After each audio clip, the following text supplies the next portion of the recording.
Welcome back to our channel. Today we're diving into the world of half-dollar coins, and not just any coins. We're talking about the ones that could be worth hundreds or even thousands of dollars, whether you've got some old Kennedy half-dollars lying around or you're a serious coin hunter. You'll want to stick around. We're covering the most valuable US half-dollars to look out for, from rare mint eras to key dates and silver editions. Let's get into it and see if you've been holding onto a hidden treasure. Let's get started. First up, the 1970 to half-dollar features none other than President John F.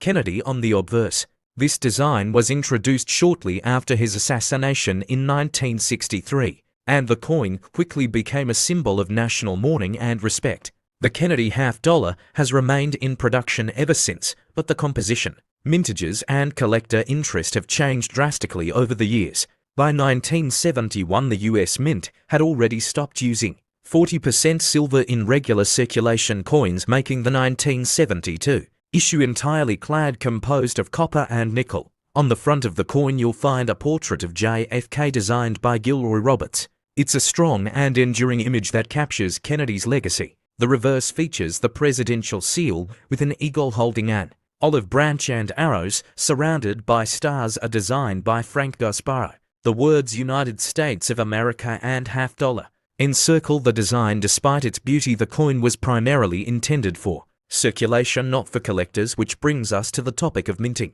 In 1970, Kennedy half-dollars were minted in three major locations: Philadelphia No Mint Mark, Denver D, and San Francisco S. Here's where it gets interesting. Over 150 million coins were struck in Philadelphia, about 141 million in Denver, and a significantly smaller number, just over 2.6 million, in San Francisco, where they produced the 1970 S proof coins. These proof coins were not meant for circulation and were sold directly to collectors in special sets. Now, when collectors refer to the in connection to Kennedy half-dollars, they're often referencing the 40% silver content found in earlier issues, specifically from 1965 to 1970. However, by 1972, these silver-clad coins were no longer being produced. That said, confusion sometimes arises because some 1971 and 1972 half-dollars were mistakenly struck on leftover 40%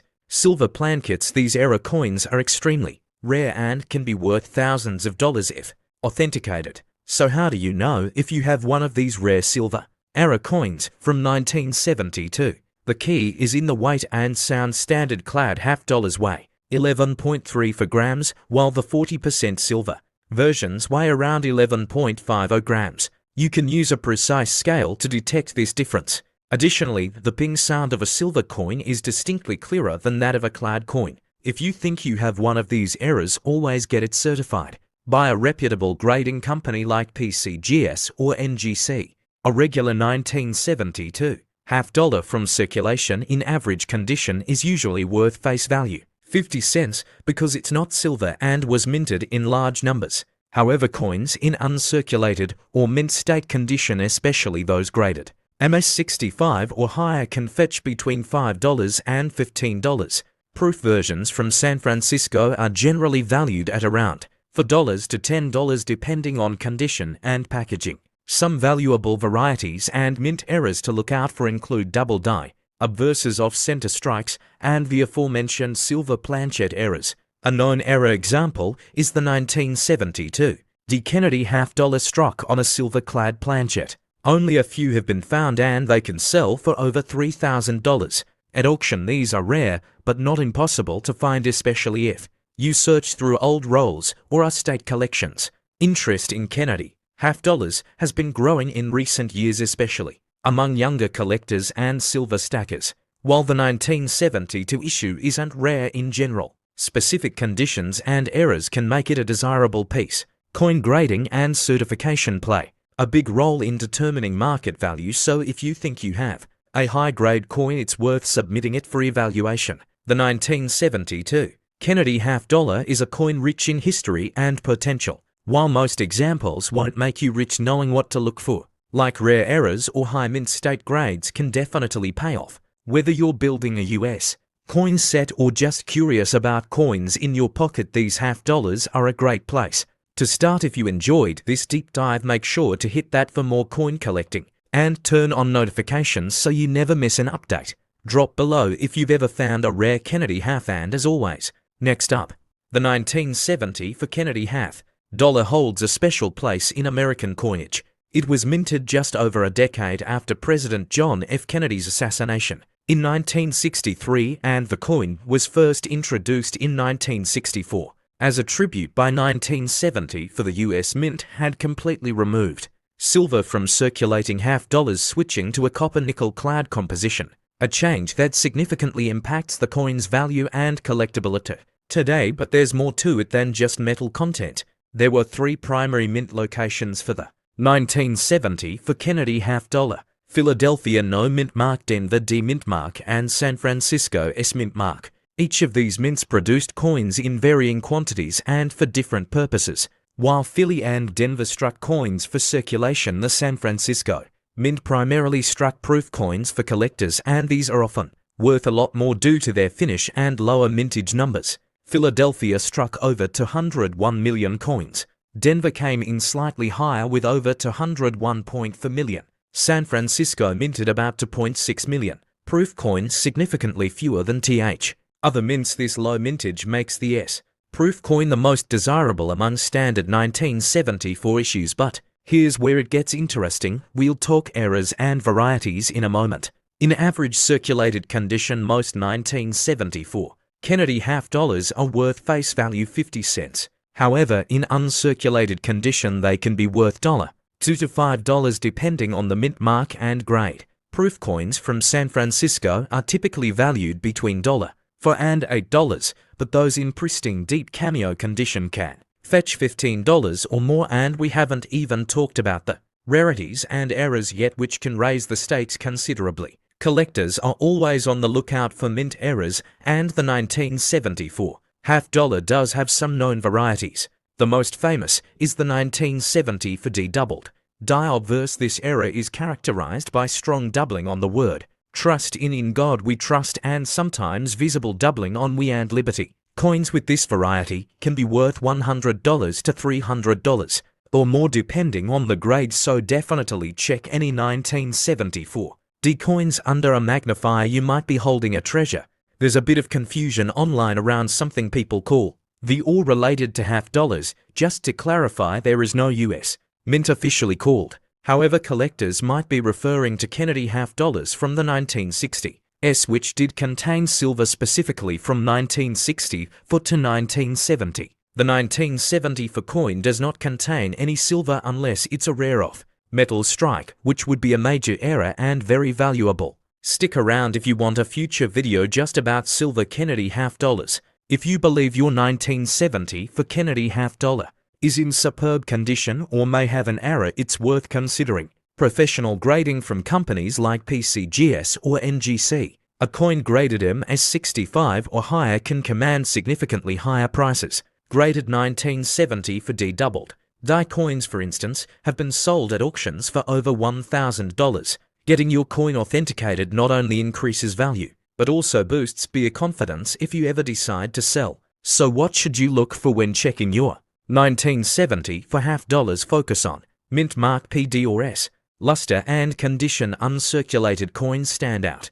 Proof finish, mirror-like surfaces for S mint coins. Errors like doubling, sharp details and full strike on Kennedy's profile. Even if the coin isn't worth hundreds, it's still a fun and inexpensive way to build your collection and learn about American history. If you learned something new or enjoyed the deep dive into the 1970 for Kennedy half dollar, please give this video and drop a below. Do you have one of these coins in your collection? Maybe you've got a rare double die hiding in your drawer. Let us know.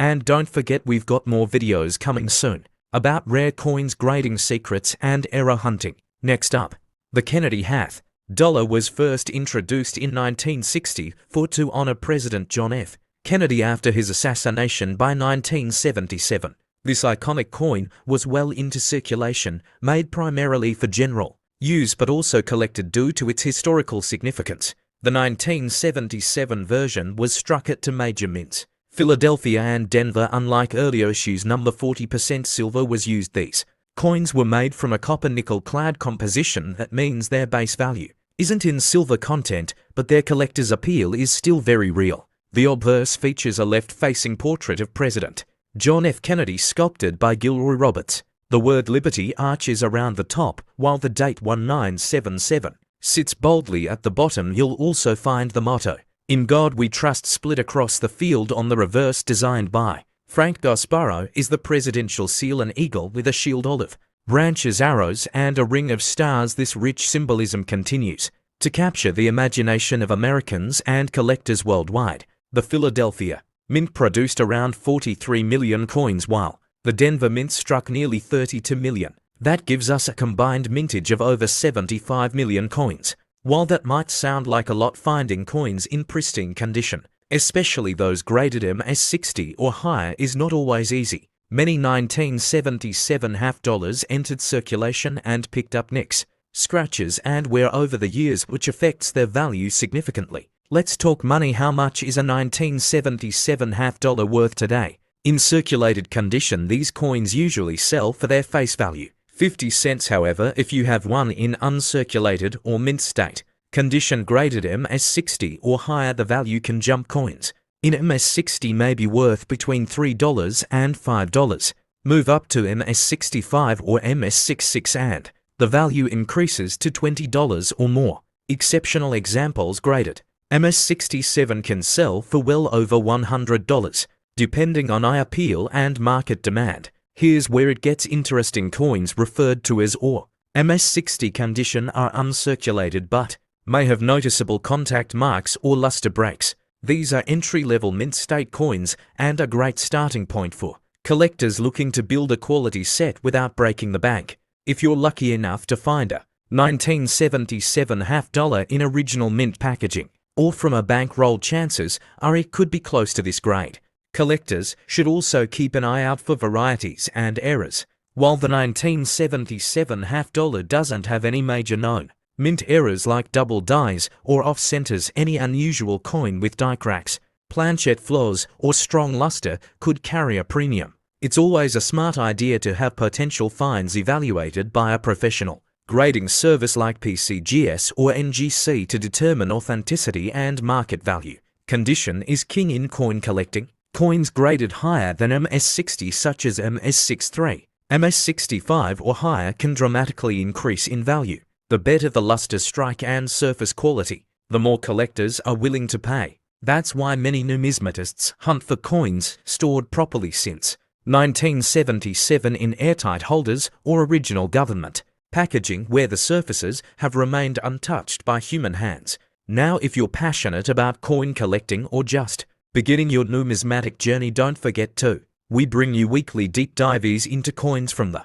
United States and around the world, offering tips, price guides, history, and how to spot valuable finds in your pocket change. Hit the like button if you've enjoyed this breakdown of the 1977 half dollar and lever. Have you ever found one in near mint condition? The 1977 Kennedy half dollar may not be made of silver, but it holds solid collectible value, especially in condition or higher. With its rich design, historical legacy, and availability in various grades, it's an affordable and rewarding coin to add to your collection. Keep an eye out for sharp details, clean fields, and brilliant luster, and you might just find a hidden gem. Next up, the obverse or front of the 1980 half dollar features a left-facing portrait of President John F. Kennedy, created by Chief Engraver Gilroy Roberts. This design was a tribute after JFK's assassination in 1963 and was quickly chosen to replace the Franklin half dollar. The reverse, designed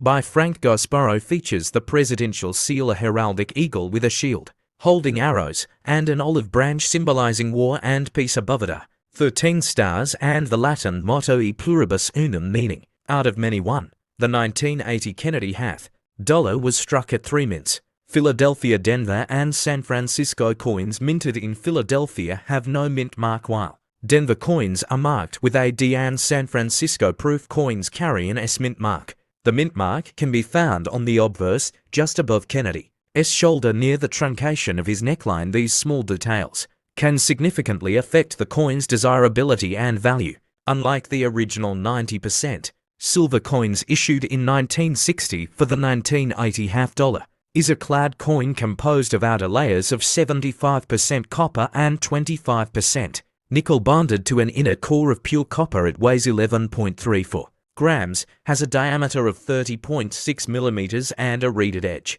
These specifications were standard for half dollars minted from 1971 onward after the US Mint stopped using silver for general circulation. In 1980, over 63 million Kennedy half dollars were struck at the Denver Mint, while the Philadelphia Mint produced 44.1 million. Additionally, the San Francisco Mint struck about 3.5 million proof coins. These are not particularly rare figures, so most 1980 half dollars in circulated condition are worth only face value. However, uncirculated coins and proofs can fetch a premium from collectors, especially if they're in pristine condition or certified by grading services. So what's your 1980 Kennedy half dollar worth today? In circulated condition, it's typically worth 50 cents. However, an uncirculated coin can sell for around $2 to $5 depending on the mint and quality. A 1980D or 1980p in MS65 condition might go for up to $10 or more. Proof versions, especially those graded PR69 or PR70, Deep Cameo by PCGS or NGC, can range from $10 to $50, depending on the market, and yes, there are rare errors and varieties out there, so keep an eye out for off-center strikes or doubled dies.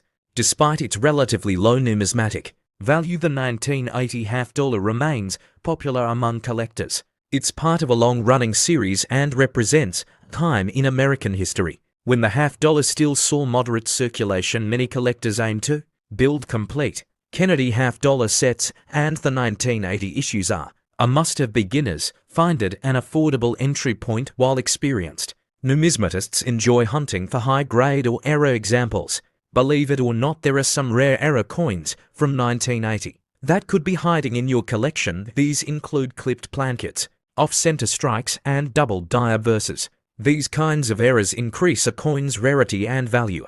1980 half dollar with a significant off-center strike or a strong double die could fetch $100 or more depending on demand and the severity of the error. It's always worth checking your coin under magnification or getting it appraised by a professional. If you're looking to sell a 1980 half dollar, consider having it graded if it's in excellent condition. Graded coins fetch better prices on auction sites like eBay or through coin dealers. On the other hand, if you're buying, look for coins with full luster, clean fields, and sharp details, especially around Kennedy's hair and the eagle's feathers. Avoid coins with heavy scratches, spotting, or wear, unless you're collecting for fun or history. That wraps up our detailed look at the 1980 Kennedy half dollar. While it may not make you rich, it's a valuable piece of American numismatic history and an essential item for anyone interested in building a complete US coin collection. If you enjoyed this video, make sure and so you never miss another deep dive into coin collecting. Leave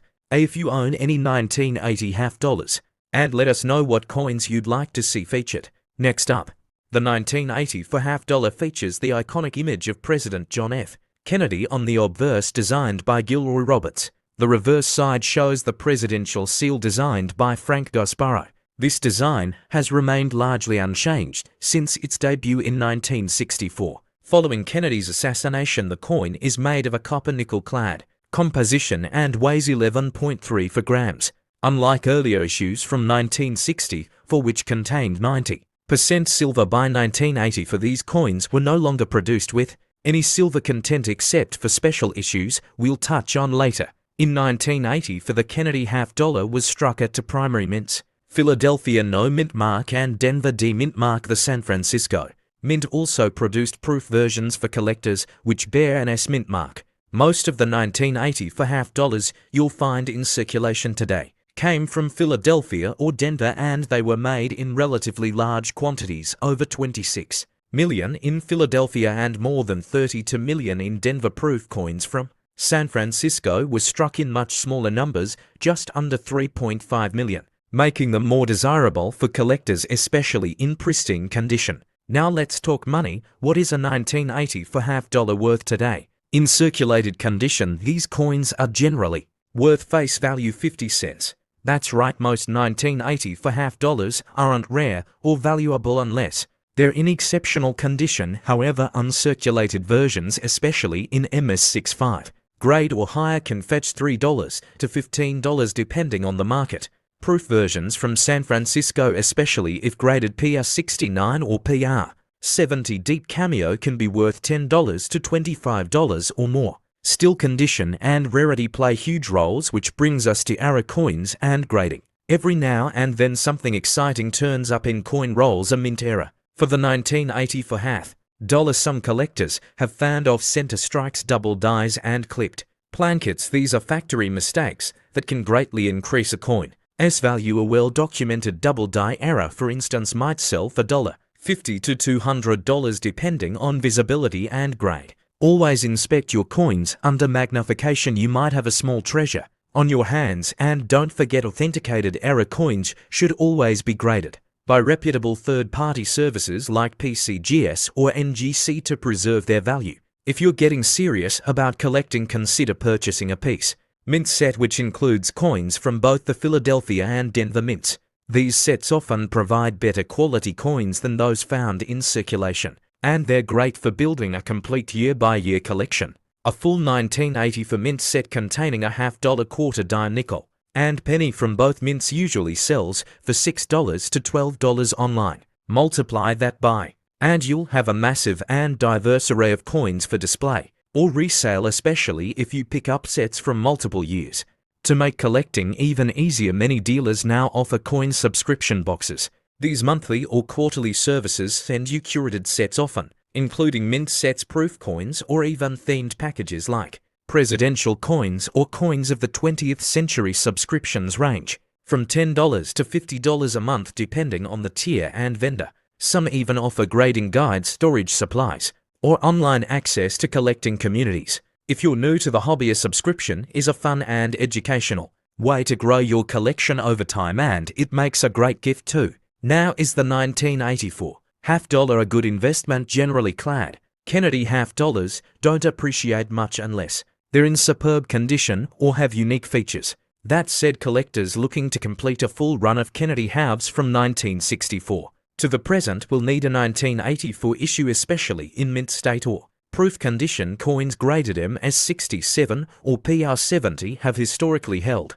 value better and may see gradual appreciation. For bulk investment, focus on graded proof coins, low population varieties, or error coins, not everyday pocket change. Want to know the secret to spotting valuable coins? It all starts with condition, luster, and detail. A coin with no wear sharp features and strong strike is worth more, especially if it comes from a low production mint or has a known error. Use a 10x magnifier to inspect your 1980 for Kennedy half for doubling, die cracks, or strike issues, and always store your high-grade coins in airtight holders or slabs to prevent wear. Trust me, keeping your coins safe and organized will protect their value and make your collection much more enjoyable to show off. So there you have it, the full breakdown of the 1980 for Kennedy half dollar. While most are common and worth 50 cents, there are gems out there, especially in proof sets, mint condition, and rare errors. If you enjoyed this dive into numismatics, give this video a thumbs up, drop a comment below with your best coin find, and don't